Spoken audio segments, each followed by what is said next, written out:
लोभता रसिक चित लोभता जोने अनंत कुमार सगुणो शोभता सगुणो शोभता जोने अनंत कुमार सगुणो शोभता सगुणो शोभता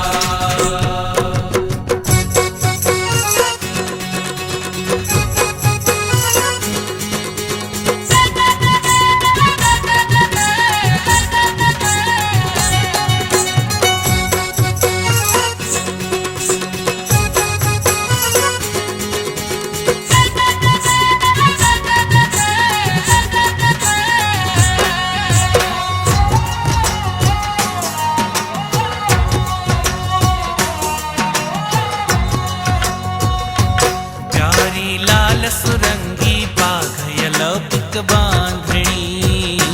अलौकिक बांधणी प्यारी लाल सुरंगी बाघ अलौकिक बांधणी अलौकिक बांधणी छूटा पेच झुका चहुकोर छूटा पेच झुका चहुकोर अधिक शोभा बणी अधिक शोभा बणी जोने अनंत कुमार सगुणो शोभता सगुणो शोभता जोने अनंत कुमार सगुणो शोभता सगुणो शोभता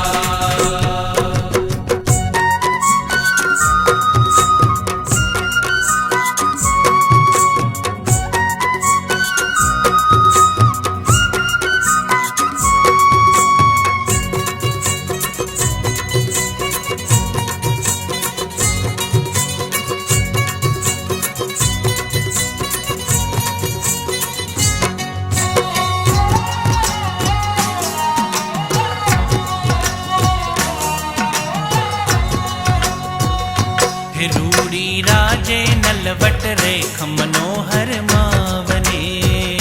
मनोहर मावने रूड़ी राजे नलवट रेख मनोहर मावने मनोहर मावने जोता केसर तिलक अनूप जोता केसर तिलक अनूप वधारे भावने वधारे भावने जोने अनंत कुमार सगुणो शोभता सगुणो शोभता जोने अनंत कुमार सगुणो शोभता सगुणो शोभता